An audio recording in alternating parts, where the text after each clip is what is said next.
Hello प्यारे बच्चों, क्या हाल चाल आप सभी के। डियर स्टूडेंट्स, नवदीप सर की फिजिक्स की क्लास में आप सभी का स्वागत है प्यारे बच्चों।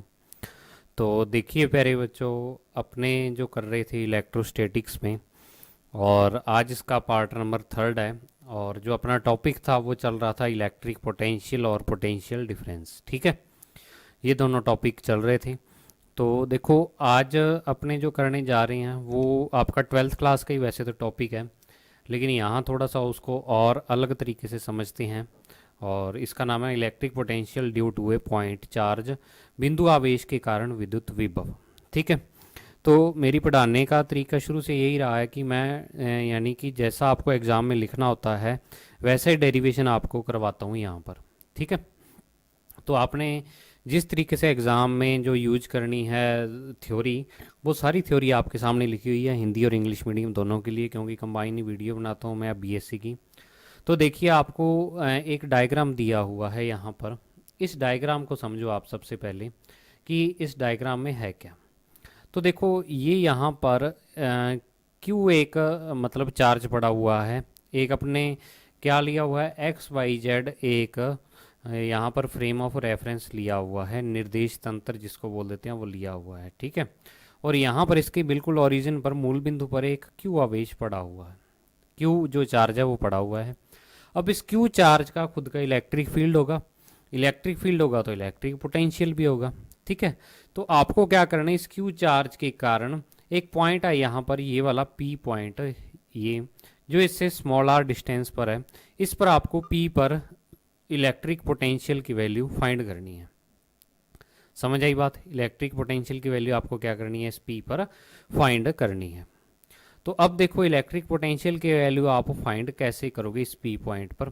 तो आपको पता है इलेक्ट्रिक पोटेंशियल जब भी अपने निकालते हैं तो अपने क्या करना होता है कि जो चार्ज होता है जिसके कारण इलेक्ट्रिक फील्ड जनरेट होता है, विद्युत क्षेत्र बनता है, उसके इलेक्ट्रिक फील्ड में अपने टेस्ट चार्ज को लेके आते हैं। टेस्ट चार्ज अगर आपको पता हो तो यूनिट पॉजिटिव चार्ज होता है, ये पॉजिटिव चार्ज होता है, यूनिट चार्ज होता है, और इसकी वैल्यू क्या होती है, बहुत ही कम होती है। ठीक है, तो अपने क्या करेंगे, इस P पर पोटेंशियल की वैल्यू को निकालने के लिए एक चार्ज जो टेस्ट चार्ज है Q0, उसको पकड़ के लाएंगे इनफाइनाइट से, और इनफाइनाइट से पकड़ कर लाएंगे और धीरे धीरे इसको लेके आएंगे। तो इसको धीरे धीरे लाने में अपने को फोर्स लगाना पड़ता है, क्योंकि देखो अगर दोनों प्लस चार्ज हैं तो वो रिपल्शन लगाएगा, इसको दूर धकेलेगा, लेकिन अपने को तो इस क्यू के पास लेके आना है Q0 को, तो अपने को फोर्स लगाना पड़ेगा। ठीक है, तो अपने इस पर फोर्स लगाते हुए इसको लेके आते हैं इसके इलेक्ट्रिक फील्ड में। अब देखो, मान लिया कि पहले ये बी पॉइंट पर पहुंच जाता है। ठीक है, बी पॉइंट पर पहुंच जाता है, और बी की जो इस ओरिजिन से डिस्टेंस है, इस ओ से जो बी की डिस्टेंस है वो कितनी है, आपको एक्स गिवन है। ठीक है, एक्स गिवन है। तो अब देखो, अगर मैं इस बी पॉइंट पर इलेक्ट्रिक फील्ड की वैल्यू लिखूं इस क्यू के कारण, तो इलेक्ट्रिक फील्ड आपने अच्छे तरीके से पढ़ रखा है, पॉइंट चार्ज के कारण जो इस बी पर इलेक्ट्रिक फील्ड की वैल्यू है वो के क्यू अपॉन एक्स स्क्वेयर है। ठीक है, और अगर आप वेक्टर लगाना चाहो तो यहाँ आप एक्स कैप भी लगा सकते हो। समझ आई इतनी बात। तो इस बी पॉइंट पर जो इलेक्ट्रिक फील्ड की वैल्यू है वो आपके पास के Q upon x square x cap है। अब आपको क्या करना पड़ेगा, इस पर इतना इलेक्ट्रिक फील्ड लग रहा है इस बी पॉइंट पर, तो मान लिया कि इस बी पॉइंट से थोड़ी सी डिस्टेंस, कितनी, डी एक्स डिस्टेंस पर एक ए पॉइंट है। अब आपको चार्ज को धकेल के क्या करना पड़ेगा, ए पर लाना पड़ेगा। तो अब आपको क्या करना पड़ेगा, धकेल के लाओगे, उस पर फोर्स लगाओगे तो मतलब उस पर क्या होगा, वर्क डन होगा। ठीक है, तो ये जो आपको कहानी है मैंने बताई है, ये सारी इस थ्योरी में लिखी हुई है, तो आप इसको पढ़ लेना। तो वही वर्क डन कि मैंने आप यहाँ पर लास्ट में लिखा है, हिंदी वाले इंग्लिश वाले दोनों देखो, कि अब इसे बी से ए तक माना dx विस्थापित किया जाए तो किया गया कार्य अल्प विभव के समान होगा। क्योंकि यूनिट चार्ज को अगर अपने किसी इलेक्ट्रिक फील्ड में मूव करवाते हैं, मतलब किसी विद्युत क्षेत्र में मूव करवाते हैं, तो क्या होता है, अपने को उस पर वर्क करना पड़ता है, और वही वर्क डन जो यूनिट चार्ज पर होता है, लगता है, उसको ही अपने क्या बोल देते हैं, पोटेंशियल या विभव। तो इधर देखो इंग्लिश मीडियम में क्या लिखा है कि नाउ विट, यहाँ पर लिखा हुआ है, now value of E at point B is equal to K Q upon X square, then work done to move D x distance from A to B sorry B to A लिखना था, यहाँ पर मैंने गलत लिख दिया, B to ए, मैं इसको सही कर दूंगा। तो B to A of test charge is equal to the small potential, मतलब कि बी से ए तक डी एक्स डिस्टेंस उसको डिस्प्लेस करेंगे तो वही वर्क डन आपका पोटेंशियल के इक्वल होगा। और इसकी वैल्यू क्या होगी, इट्स वैल्यू इज, तो इसकी वैल्यू मैं ये लिख सकता हूँ, आप कहोगे कि सर ये वाली वैल्यू आप लिख सकते हो, ई वेक्टर और डॉट में क्या आ जाएगा, डी एक्स वैक्टर आ जाएगा यहाँ पर, ठीक है, डी एक्स वैक्टर और साथ में यहाँ पर माइनस का सिंबल, क्योंकि अपने को चार्ज का जो इलेक्ट्रिक फील्ड है उसके अगेंस्ट क्या करना पड़ता है, वर्क डन करना पड़ता है, तो ये वर्क डन आ जाएगा। ठीक है, ये work done small work done है। अब total work done, total potential या वर्क डन या पोटेंशियल कहाँ से, इनफाइनाइट से लेके और उसको कितनी डिस्टेंस तक ला रहे हो आप, स्मॉल आर। अब डायग्राम देखो कि आप इनफाइनाइट से पकड़कर चार्ज को कहाँ तक ला रहे हो, इस पी पॉइंट तक ला रहे हो। तो इस क्यू से जो इस इनफाइनाइट वाले की डिस्टेंस है वो तो इनफाइनाइट ही है, और क्यू से जहाँ तक आप ला रहे हो पी की डिस्टेंस है वो कितनी है, स्मॉल आर है। तो मतलब आप चार्ज को पकड़ के इनफाइनाइट से स्मॉल आर डिस्टेंस पर ला रहे हो। ठीक है, तो इनफाइनाइट से लेके आर तक जो टोटल पोटेंशियल वी आ जाएगा वो आप कहोगे कि सर डी वी के इंटीग्रेशन के इक्वल आ जाएगा, और यहाँ जो इसकी लिमिट बनेगी वो इनफाइनाइट से लेके और आर तक बन जाएगी। ठीक है, आर तक बन जाएगी। तो अब ई की वैल्यू, जो ई यहाँ पर क्या है, इलेक्ट्रिक फील्ड है, इसकी वैल्यू आप यहाँ पर देखो माइनस इनफाइनाइट से लेके आर तक, ई की वैल्यू आपने ऊपर लिखी है के क्यू अपॉन एक्स स्क्वेयर, के क्यू अपॉन एक्स स्क्वेयर, और साथ में यहाँ पर एक्स कैप, और साथ में यहाँ पर आ जाएगा डी एक्स वैक्टर आ जाएगा। ठीक है, क्योंकि अपने डी एक्स के लिए अगर देखें, डी एक्स के लिए तो बी पर जो इलेक्ट्रिक फील्ड है वो के Q upon x square x cap है। ठीक है, अब इसके अगेंस्ट आपको डी एक्स डिस्टेंस को ट्रेवल करना है, डी एक्स डिस्टेंस चलनी है, तो साथ में क्या आ जाएगा, ये वाली वैल्यू आ जाएगी। अब देखो आपको इसको सॉल्व करना है, तो देखो डेरिवेशन, पहला डेरिवेशन है इस चैप्टर का ये वाला, तो इसमें कांस्टेंट क्या है, कांस्टेंट है यहाँ पर माइनस का के क्यू, के और क्यू दोनों ही कांस्टेंट है, यहाँ इनफाइनाइट से लेके और स्मॉल आर, और यहाँ पर 1 अपॉन एक्स स्क्वेयर। अब इन दोनों का आपको क्या करना है, डॉट प्रोडक्ट करना है। ठीक है, तो एक्स कैप, एक्स कैप मतलब यूनिट वेक्टर है, तो यूनिट वेक्टर का मैग्नीट्यूड क्या होता है, 1 होता है। डी एक्स वैक्टर का क्या हो जाएगा, ओनली डी एक्स हो जाएगा, और साथ में क्या आ जाएगा, कोस थीटा आएगा, क्योंकि आपको अगर दो वेक्टर का A vector dot B vector करना हो तो आप कहते हो कि sir A B cos theta होता है, ए बी कोस थीटा होता है। तो अब ए वेक्टर की जगह यहाँ एक्स कैप है, और एक्स कैप का मैग्नीट्यूड जब आप लेते हो तो वो क्या हो जाता है, मतलब ये वाला मैग्नीट्यूड होता है वो 1 हो जाता है। ठीक है, और डी एक्स वैक्टर का अगर मैग्नीट्यूड लोगे आप यहाँ पर तो वो ओनली डी एक्स आ जाएगा। और कोस थीटा, कोस थीटा क्या है, यहाँ पर एक्स और डी एक्स के बीच का एंगल है। तो देखो एक्स डिस्टेंस आपने कौन सी ली हुई है, ये वाली डिस्टेंस ली हुई है, ये वाली एक्स डिस्टेंस है, और डी एक्स डिस्टेंस भी क्या है, इसी की डायरेक्शन में है। तो दोनों के बीच का जो एंगल हो जाएगा यहाँ पर कोस थीटा वो हो जाएगा 0 डिग्री की, तो कोस 0 की वैल्यू 1 होती है। तो मैं इसको डायरेक्ट 1 इंटू डी एक्स लिखता हूँ, और अगर साथ में आप कोस 0 लिखना चाहो तो वो फिर आप 1 बना सकते हो। ठीक है, तो इसको अगर मैं पूरी तरह से अरेंज करूँ तो ये आ जाएगा माइनस के क्यू इनफाइनाइट से लेके आर तक, और 1 अपॉन एक्स स्क्वेयर, और साथ में क्या आ जाएगा, डी एक्स आ जाएगा। ठीक है, अब आपको इसका इंटीग्रेशन करना है, तो माइनस के क्यू, इस एक्स स्क्वेयर को ऊपर ले जाओ, एक्स की पावर -2 डी एक्स, और इनफाइनाइट से लेके आर तक, और जब आप इसको आगे सॉल्व करोगे तो के क्यू एक्स की पावर कितनी आ जाएगी, -2 + 1, और यहाँ पर -2 + 1। ठीक है, और लिमिट आ जाएगी इनफाइनाइट से लेके और स्मॉल आर तक। ठीक है, अब नेक्स्ट देखो v is equal to minus k q, और यहाँ पर ब्रैकेट के अंदर बचेगा आपके पास x की पावर -1 अपॉन में -1। ठीक है, और इनफाइनाइट से लेके r तक, ये वाले माइनस को भी आप क्या करो, बाहर ले जाओ, और इस x की पावर -1 को आप 1 अपॉन x लिख दो, तो ये देखो बनेगा के क्यू, और अपॉन में क्या आ जाएगा, 1 अपॉन एक्स, माइनस को बाहर ले गए आप, x की पावर -1 यहाँ पर 1 अपॉन एक्स बन जाएगी, और इनफाइनाइट से लेके r तक, और जब आप इसको आगे सॉल्व करोगे के क्यू और यहाँ पर आप पहले x की जगह r रखो, फिर x की जगह क्या रखो, इनफाइनाइट। तो अब 1/इनफाइनाइट तो क्या होता है, 0 होता है आपके पास। तो नेक्स्ट देखो,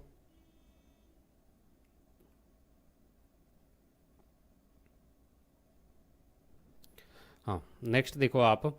तो जो आपके पास पोटेंशियल बनेगा v इज इक्वल टू, वो आपके पास बन जाएगा के क्यू और अपॉन में r।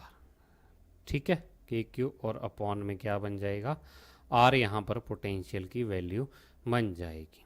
इतनी बात समझ में आई। अब आप कहोगे कि सर वेक्टर क्यों नहीं लगाया इस पर, आपके दिमाग में तो आ ही रहा होगा।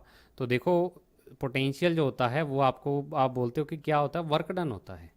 ये पोटेंशियल क्या है, एक तरीके का वर्क डन है। और वर्क जो होती है वो क्या होती है, वेक्टर क्वांटिटी नहीं होती है, स्केलर क्वांटिटी होती है बच्चों। ठीक है ना, वर्क डन होता है। तो v इज इक्वल टू आपके पास क्या आ जाएगा, के क्यू अपॉन में r आ जाएगा।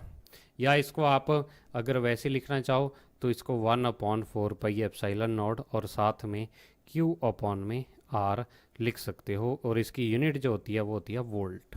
क्या होती है, वोल्ट होती है। इतनी बात आपको समझ में आ गई। ठीक है, एक चीज़ मैं कल आपको और बताना भूल गया था कि v अपने कल यहाँ पर लिख रहा था w अपॉन में q होता है, या w is equal to q V, आपने फॉर्मूला पढ़ा था। तो जो इसकी यूनिट होती है वो होती है जूल पर कूलम होती है, जूल पर कूलम होती है, जो पोटेंशियल या पोटेंशियल डिफरेंस जिसको आप बोलते हो। और जूल पर कूलम को एक नया नाम दिया हुआ है वोल्ट। क्या दिया हुआ है, वोल्ट। और अगर आप इसकी डायमेंशन निकालना चाहो तो वो तो आप सीख ही चुके हो, वो आप आसानी से निकाल सकते हो। समझ आई बात। फिर नेक्स्ट टॉपिक देखो, एक छोटी सी डेफिनेशन है, कोई ज़्यादा बड़ा टॉपिक नहीं है। सम विभव पृष्ठ इक्वी पोटेंशियल सरफेस। तो इक्वी पोटेंशियल सरफेस क्या होता है कि ये भी आपने 12वीं क्लास में इसके बारे में पढ़ चुके हो, यहाँ पर दोबारा आया है ये इक्वी पोटेंशियल सरफेस। तो क्या होता है कि विद्युत क्षेत्र में एक ऐसा पृष्ठ जिसके प्रत्येक बिंदु पर विद्युत विभव का मान समान हो, सम विभव पृष्ठ कहलाता है। The surface in any electric field for which the value of electric potential is same at every point of this surface is called equi potential surface. की एक ऐसा, यानी कि अगर अपने सरफेस बना दें जिसपे क्या हो कि पोटेंशियल की वैल्यू सेम हो, हर पॉइंट पे सेम हो। ठीक है, तो ऐसा सरफेस कैसे बन सकता है कि अगर मैं आपको यहाँ कहूँ कि ये प्लस क्यू चार्ज यहाँ पर पड़ा हुआ है। ठीक है, तो अगर इस प्लस क्यू चार्ज के अराउंड मैं एक स्फीयर बना दूं, ऐसे क्या बना दूं, स्फीयर बना दूं। ठीक है, और इस स्फीयर के सेंटर पर ये प्लस क्यू चार्ज पड़ा रहेगा और इस स्फीयर की रेडियस मान लो स्मॉल आर है, स्फीयर बना हुआ है। ठीक है, तो अब देखो इस स्फीयर का हर एक पॉइंट इससे सेम डिस्टेंस पर है, इस प्लस क्यू से। ये वाला भी इसकी रेडियस होगी स्मॉल आर होगी, ये वाली भी इसकी रेडियस होगी स्मॉल आर होगी। तो हर एक पॉइंट क्या है, सेम डिस्टेंस पर है। तो इसके लिए ई की वैल्यू हर एक पॉइंट पर क्या होगी, के क्यू अपॉन आर स्क्वेयर होगी। और अगर पोटेंशियल की वैल्यू निकालना चाहो तो वो आप कहोगे कि सर के क्यू अपॉन आर होगी, क्योंकि ई की वैल्यू जितना टाइम के क्यू अपॉन आर स्क्वेयर है, पोटेंशियल के क्यू अपॉन आर आएगा। तो यहाँ पर भी के क्यू अपॉन आर आएगा। ठीक है, यहाँ पर भी इलेक्ट्रिक पोटेंशियल के क्यू अपॉन आर आएगा। तो हर एक पॉइंट पर पोटेंशियल की वैल्यू क्या रहती है, सेम रहती है। तो इसी प्रकार का कोई ऐसा सरफेस अपने मान लें जिस पर क्या हो, हर एक पॉइंट पर पोटेंशियल की वैल्यू क्या रहे, सेम रहे, तो उसको अपने क्या बोल देते हैं, इक्वी पोटेंशियल सरफेस बोल देते हैं। ठीक है, अब इंपॉर्टेंट पॉइंट्स क्या है यहाँ पर, कि पहला जो इंपॉर्टेंट पॉइंट है कि अगर मान लो आपको, जैसे यहाँ पर भी पोटेंशियल की वैल्यू के क्यू अपॉन आर है, मान लो ये दो पॉइंट आपके पास। ठीक है, ऐसे मान लिया कि ये वाला ए पॉइंट है और ये वाला बी पॉइंट है। ठीक है, तो अब आपको कह दिया कि आप इन दोनों पॉइंट के बीच पोटेंशियल डिफरेंस निकाल लो, बी जो वी ए बी है वो निकाल लो पोटेंशियल डिफरेंस। तो वो V B minus V A या V A minus V B. तो आप कहोगे कि सर यहाँ पर के क्यू अपॉन आ रहा है, वी बी की वैल्यू, वी ए की वैल्यू भी के क्यू अपॉन आ रहा है, तो वो क्या आ जाएगी, जीरो आ जाएगी, जीरो आ जाएगी। तो इक्वी पोटेंशियल सरफेस के लिए एक बात अपने को ये पता लगी कि the potential difference between 2 points of an equipotential surface is always zero, क्या होता है कि यहाँ पर इक्वी पोटेंशियल सरफेस के दो पॉइंट के बीच पोटेंशियल डिफरेंस हमेशा क्या होता है, जीरो होता है। ठीक है, तो V B minus V A is equal to हमेशा क्या होगा, ज़ीरो होगा।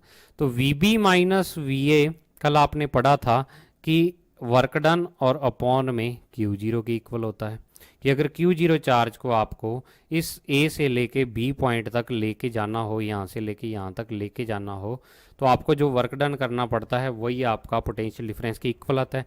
अब जब इसकी वैल्यू ज़ीरो है, इसकी वैल्यू ज़ीरो है, तो क्यू जीरो तो जीरो हो नहीं सकता, क्योंकि क्यू जीरो तो चार्ज है, चार्ज की वैल्यू जीरो नहीं हो सकती। तो इसका मतलब ये हुआ कि डब्ल्यू ए बी भी क्या होता है यहाँ पर जीरो, मतलब कि आपको चार्ज को ए से लेके बी तक जाने में कोई वर्क डन नहीं करना पड़ेगा। तो दो पॉइंट के बीच में जो वर्क डन की वैल्यू होती है वो वर्क डन भी क्या होता है, इज ऑलवेज ज़ीरो होता है, इज ऑलवेज ज़ीरो। ठीक है, ये भी आपको पॉइंट याद रखना है। तो आपको पता लग गया इक्वी पोटेंशियल सरफेस के लिए। अब इक्वी पोटेंशियल सरफेस, सबसे पहली बात कि अगर आपके पास कोई पॉइंट चार्ज है, जो अब इसकी बात करते हैं, जो इक्वी पोटेंशियल सरफेस होता है उसकी शेप की बात करते हैं, कि इक्वी पोटेंशियल सरफेस की जो शेप होती है। ठीक है, कि अगर आपके पास कोई पॉइंट चार्ज हो, जैसा आपको पॉइंट चार्ज ऊपर डायग्राम में दिखाया हुआ है, ठीक है, तो इसके लिए पॉइंट चार्ज के लिए जो इक्वी पोटेंशियल सरफेस की शेप होगी वो क्या होगी, कॉन्सेंट्रिक स्फीयर्स होगी, कॉन्सेंट्रिक स्फीयर्स। कि अगर मान लो इस जो आपके पास मतलब ये प्लस क्यू चार्ज है, इसके अराउंड अपने एक ये वाला स्फीयर बना दें, फिर ये वाला स्फीयर बना दें, फिर ऐसे ही ये वाला स्फीयर आपके पास हो गया, तो इन सभी स्फीयर्स का सेंटर तो एक ही है, लेकिन यहाँ पर इसके लिए भी पोटेंशियल की वैल्यू हर पॉइंट पे सेम होगी, इसके भी हर पॉइंट पे पोटेंशियल की वैल्यू सेम होगी। तो ऐसे बहुत सारे स्फीयर्स बनेंगे जो कि क्या होंगे, कंसेंट्रिक होंगे। तो अगर आपका चार्ज पॉइंट चार्ज है तो जो इक्वी पोटेंशियल सरफेस की शेप है वो कंसेंट्रिक स्फीयर्स होगी। फिर दूसरा, अगर आपका जो इलेक्ट्रिक फील्ड है वो इलेक्ट्रिक फील्ड, अगर आपके पास जो इलेक्ट्रिक फील्ड है वो यूनिफॉर्म हो, वो क्या हो, यूनिफॉर्म हो, तो इक्वी पोटेंशियल सरफेस जो होगा उसकी जो शेप होगी वो क्या होगी, एक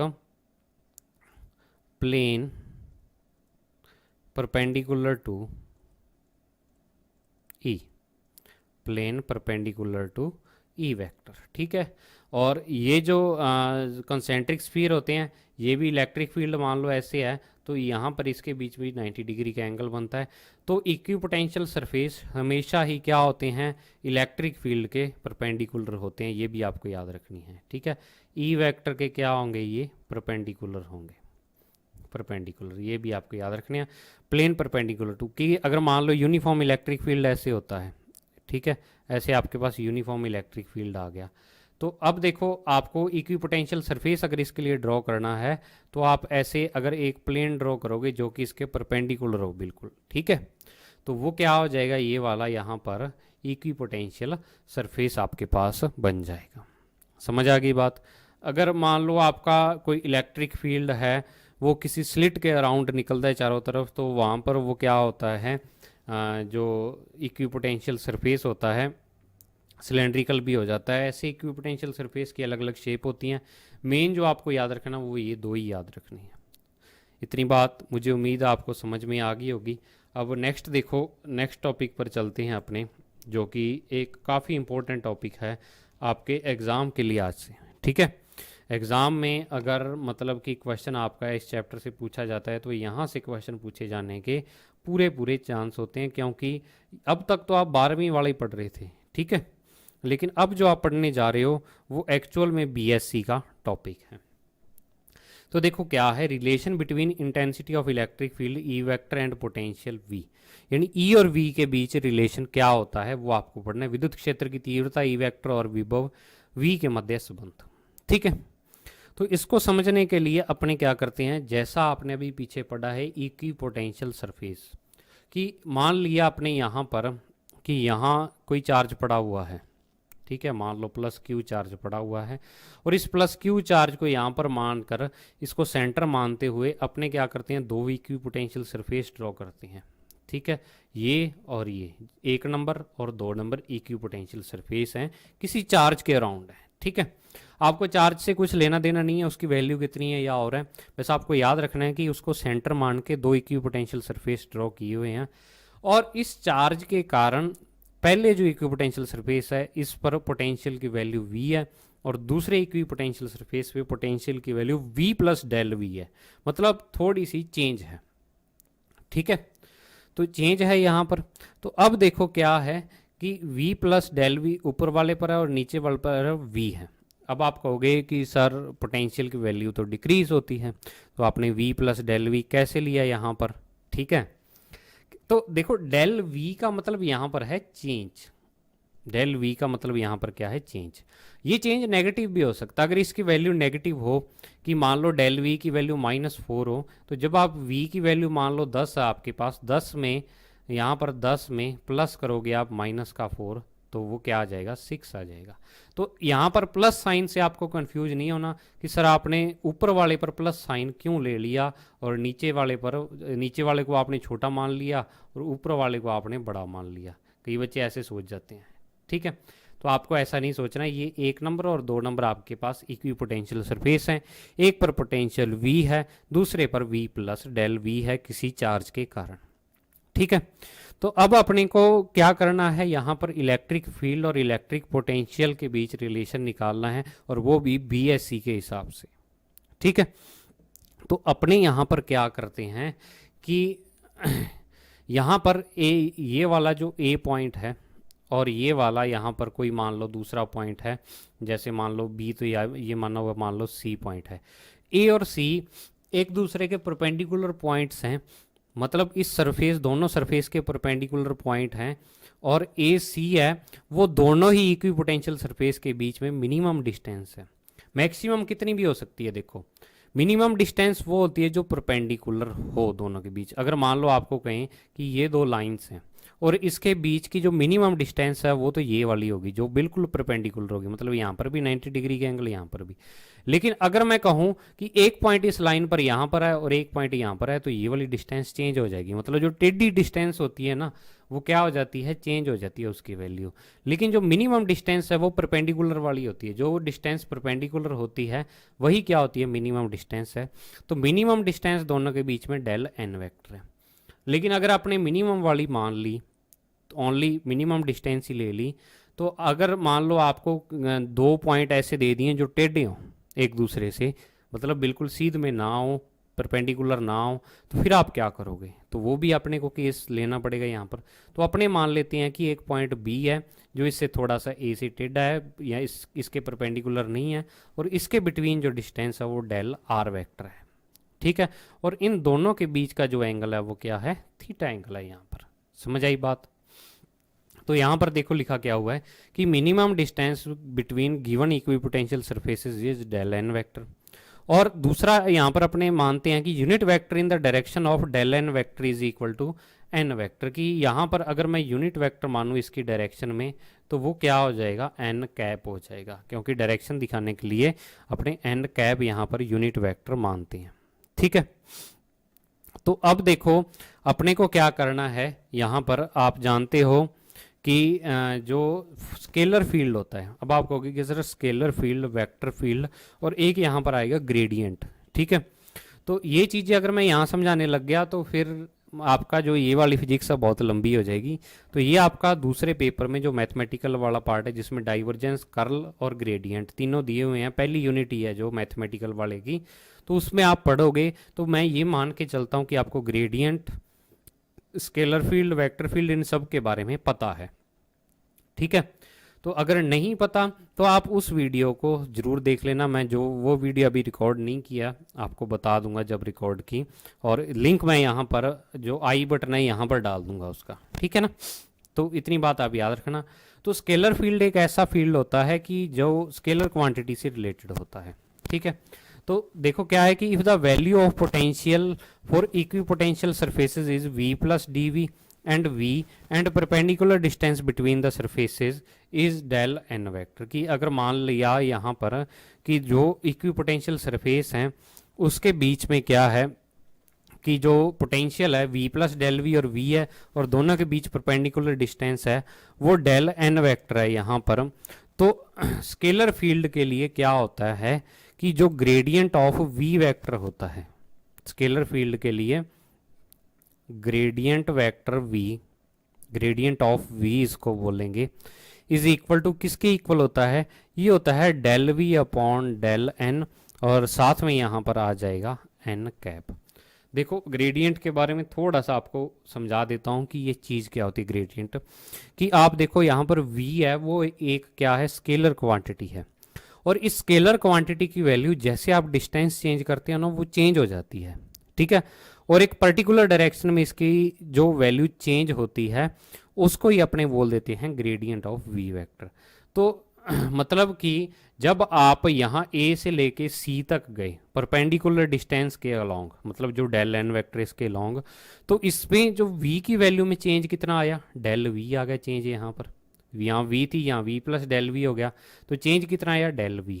तो अगर अपने इस डेल v को डेल n से डिवाइड कर दें तो ये किसकी इक्वल आ जाता है, ग्रेडियंट वेक्टर v, ठीक है।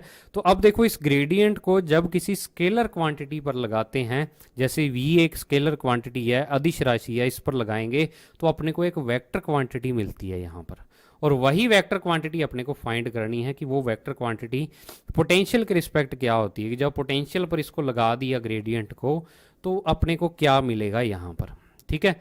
तो जनरली इसको जो ग्रेडियंट है इसको अपने कह देते हैं slope of vector, sorry scalar field, slope of scalar field. मतलब स्केलर फील्ड आपका कितना चेंज हो रहा है अगर आप क्या कर रहे हो, परपेंडिकुलर डिस्टेंस में जा रहे हो। तो समझ आई, तो इतना ग्रेडियंट आपका ये होता है।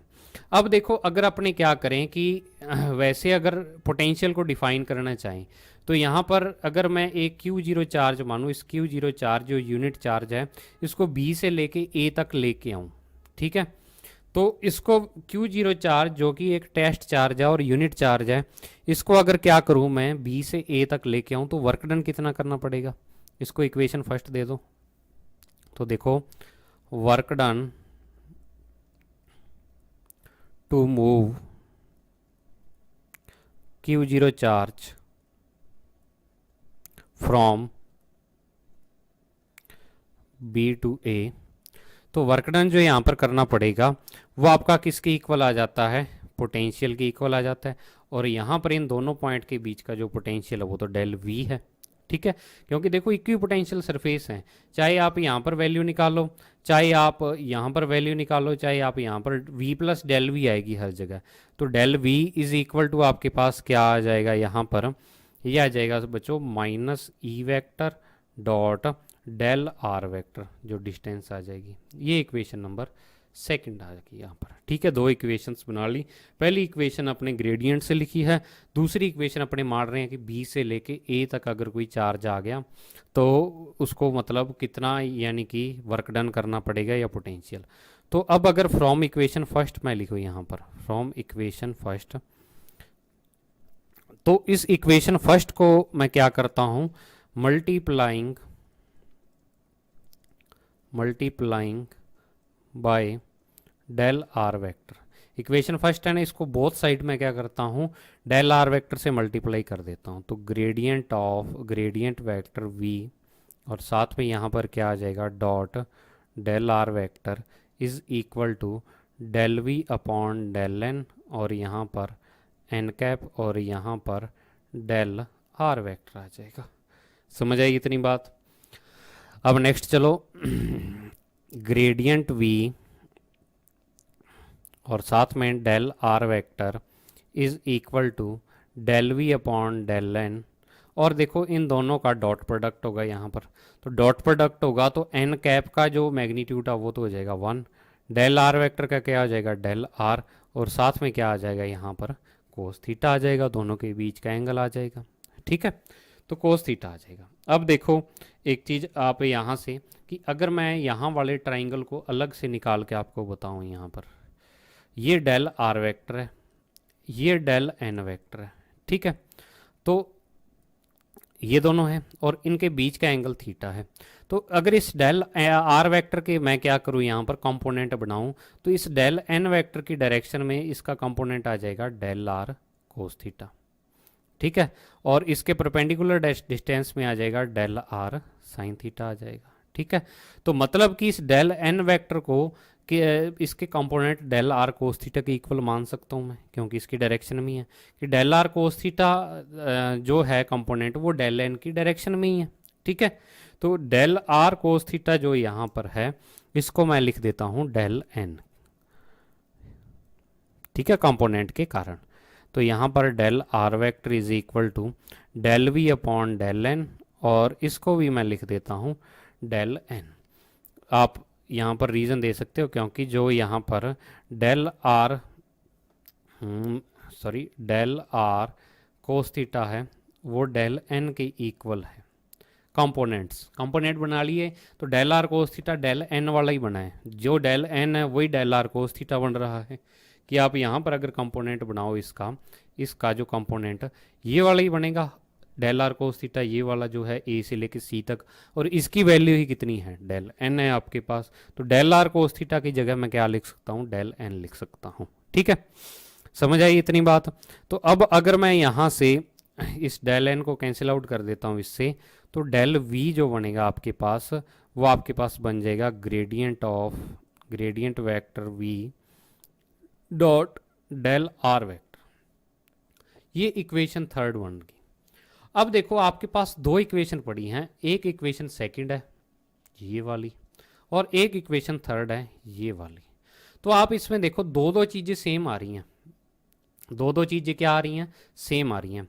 ये डेल वी आ रहा है और यहाँ पर भी डेल वी आ रहा है, यहाँ डेल आर वेक्टर आ रहा है, यहाँ डेल आर वेक्टर आ रहा है, ठीक है। तो अब इसका मतलब क्या हुआ, इसका मतलब यहाँ पर ये हुआ कि जो ई वेक्टर है वह यहाँ पर वो किसके इक्वल आ जाएगा, इस ग्रेडियंट ऑफ वी के इक्वल आ जाएगा। तो from equation second and third, from equation second and third और सेकंड इक्वेशन से मैं लिखता हूँ, तो यहाँ पर आपका ई वेक्टर जो आ जाएगा या माइनस ई वेक्टर, माइनस को मैं इधर ले जाता हूँ, वो ग्रेडियंट वेक्टर वी के इक्वल आ जाएगा। और यही क्या है आपके पास इलेक्ट्रिक फील्ड और इलेक्ट्रिक पोटेंशियल के बीच में रिलेशन है, ठीक है। या इसको दूसरी एक और फॉर्म में लिख देते हैं, माइनस ग्रेडियंट को अपने ये लिख देते होते हैं डेल वेक्टर वी, ठीक है। ये डेल क्या है, ऑपरेटर है। ग्रेडियंट एक तरह का ऑपरेटर होता है, इसको जब किसी अपने क्या करते हैं एक स्केलर क्वांटिटी पर लगा देते हैं ग्रेडियंट को, तो ये एक वेक्टर बन जाती है। मतलब जब इसको पोटेंशियल पर लगाया ना ग्रेडियंट को, तो ये अपने को किसकी वैल्यू दे रहा है, ई वेक्टर की वैल्यू दे रहा है। इतनी बात समझ में आ गई होगी मुझे उम्मीद है आपको। अब नेक्स्ट चलते हैं। देखो नेक्स्ट अगर मैं बात करूँ यहाँ पर, तो इसको थोड़ा सा सॉल्व करते हैं। ये वाली इक्वेशन है ना जो आपके पास, E vector is equal to, मैं दोबारा लिख देता हूँ, माइनस डेल ऑफ वी, ठीक है। तो अगर आपने ग्रेडियंट पढ़ रखा है या नहीं पढ़ रखा तो आप पढ़ लो। तो इस डेल की जो वैल्यू होती है वो माइनस में क्या होती है, I cap del by del x plus J cap del by del Y plus के cap del by del Z, और साथ में क्या आ जाएगा, v आ जाएगा, ठीक है। और इस v को क्या करो, अंदर ले जाओ, तो minus i cap del upon del V upon del x plus J cap del V upon del Y plus के कैप डेल वी अपॉन में क्या आ जाएगा, डेल जेड आ जाएगा। और इसको मैं ऐसे भी लिख सकता हूँ, ये तो एक्स वाई जेड कंपोनेंट की फॉर्म में है, ठीक है। और अगर मैं इसको लिखना चाहूँ तो ये ऐसे लिख सकता हूँ, माइनस में यहाँ पर del V upon del r, ठीक है, minus del V upon del are, और साथ में यहाँ पर जो आ जाएगा एन कैप, यहाँ पर इसकी जो डायरेक्शन है वो आ जाएगी। समझ आई इतनी बात। तो अब देखो ये तो आपका यहाँ पर एक हिसाब से हो जाता है कंप्लीट। तो यही आपके पास ई और वी में है वो एक तरह का रिलेशन आ जाता है। अब आप कहोगे कि सर डिफरेंशिएशन तो अपने ऐसे पढ़ा डी बाई डी एक्स, अब डेल बाई डेल एक्स का क्या मतलब है। देखो डी बाई डी एक्स में अगर मान लो यहाँ पर कोई और क्वांटिटी आ जाती है, वाई आ जाती है, तो मान लो जैसे डी बाई डी एक्स और एक्स स्क्वेयर और प्लस में वाई आ जाता है, तो इसका तो आप डिफ्रेंशिएशन 2x कर देते हो और इस y का क्या करते हो, d y upon d x लिख देते हो, ठीक है, अगर आपको वैल्यू नहीं पता, ठीक है। तो अगर डेल आ गया ना यहाँ पर, अगर मान लो यहाँ पर डेल अपॉन डेल एक्स आ गया, तो ये y अब क्या माना जाएगा, कांस्टेंट माना जाएगा, और इसको बोलते हैं पार्शियल डिफरेंशिएशन। क्या बोल देते हैं इसको, पार्शियल डिफरेंशिएशन इसको बोलते हैं अपने। और मैथ में आपने इसको अच्छे तरीके से पढ़ भी रखा होगा, बीएससी के जो मैथ्स है उसमें आता है ये पार्शियल डिफरेंशिएशन, ठीक है। तो अपने क्या करेंगे कि अगर आपको पोटेंशियल पता है तो आप उस पोटेंशियल की वैल्यू पुट करो और उसका पार्शियल डिफरेंशिएशन कर दो, तो अपने पास किसकी वैल्यू आ जाएगी, इंटेंसिटी की वैल्यू या तीव्रता की वैल्यू आ जाएगी। अब इसको देखो, फॉर्मूले को चेक भी कर लेते हैं कि फॉर्मूला अपना सही है या नहीं सही है। तो चेक करने के लिए देखो, आपको पता है कि जो पॉइंट चार्ज है उसके लिए के क्यू अपॉन आर होती है पोटेंशियल की वैल्यू, ठीक है। और ई की वैल्यू आपने वैसे पढ़ रखी है कि के क्यू अपॉन आर स्क्वेयर होती है, ठीक है। तो अब इस फॉर्मूले की सहायता से अपने v से इस e को प्राप्त करते हैं भी, कैसे v से e की वैल्यू के क्यू अपॉन आर स्क्वेयर आएगी। तो देखो, इस v की वैल्यू को मैं यहाँ पर पुट कर देता हूँ, तो e vector is equal to आपके पास minus del by del are, और यहाँ पर क्या आ जाएगा, के क्यू अपॉन आर, और साथ में क्या आ जाएगा, एन कैप आ जाएगा, ठीक है, एन कैप आ जाएगा। तो E vector is equal to, n cap की जगह आप यहाँ पर आर कैप लिख लो, ठीक है, क्योंकि यहाँ पर आर लिखा हुआ है ना आपने, तो एन कैप की जगह आप आर कैप कर लो। वैसे आप एन कैप रख सकते हो, कोई बात नहीं, लेकिन आर कैप कर लो, ठीक है, क्योंकि यहाँ पर डिस्टेंस आर ले रखी है, पॉइंट में आर है, तो अपने क्या करेंगे, आर कैप यहाँ पर लिख लेंगे, ठीक है। तो देखो माइनस का के क्यू बाहर आ जाएगा, और डेल बाय डेल आर और 1 बाय आर, और साथ में आर कैप। आर कैप तो डायरेक्शन के लिए है, तो अब इसका ओनली डिफरेंशिएशन होगा 1 अपॉन आर का। तो 1 अपॉन आर का डिफरेंशिएशन करने के लिए आर की पावर -1 होता है, डिफरेंशिएशन करते तो पावर पहले आ जाती है, आर की पावर क्या हो जाती है, एक और कम हो जाती है, तो माइनस आर की पावर -2, तो -1/r स्क्वेयर इसका डिफरेंशिएशन आ जाएगा। तो E vector is equal to minus k q, और डिफरेंशिएशन इसका आ गया -1 अपॉन आर स्क्वेयर आ जाएगा, ठीक है, और साथ में आर कैप, ये माइनस बाहर ले आओ, तो लास्ट जो फाइनल बनेगा अपने पास वो बन जाएगा के क्यू अपॉन आर स्क्वेयर, और साथ में यहाँ पर क्या बन जाएगा, आर कैप। तो बिल्कुल सही अपना जो फार्मूला है वो आ रहा है। इसका मतलब जो ये वाला फार्मूला है बहुत बिल्कुल सही फार्मूला है। आपने इस वाले फार्मूले को बच्चों बहुत ही अच्छे तरीके से याद रखना है, क्योंकि ये वाला फार्मूला आपके आगे भी बहुत काम आएगा, बड़ी क्लासों में भी बहुत काम आएगा, स्पेशली जो बच्चे फिजिक्स में जाना चाहते हैं उनके तो काम ही काम आएगा, ठीक है। तो उम्मीद आपको ये वाली बात समझ आ गई होगी। अगर कम समझ आई है तो मैथमेटिकल फिजिक्स में ग्रेडियंट को अच्छे तरीके से समझो। ग्रेडियंट क्या होता है, वो एक स्लोप होती है किसी जो स्केलर फील्ड होता है उसकी, तो कैसे उसको डिफाइन करते हैं, कैसे निकालते हैं, वो तो वहीं पर समझ में आएगा। तो उम्मीद है मुझे आपको इतना टॉपिक समझ में आ गया होगा। हो सकता है आज की वीडियो लंबी हो गई हो, लेकिन अच्छे तरीके से इसको समझना है। तो मिलते हैं नेक्स्ट वीडियो में, तब तक के लिए thank you, have a nice day प्यारे बच्चों।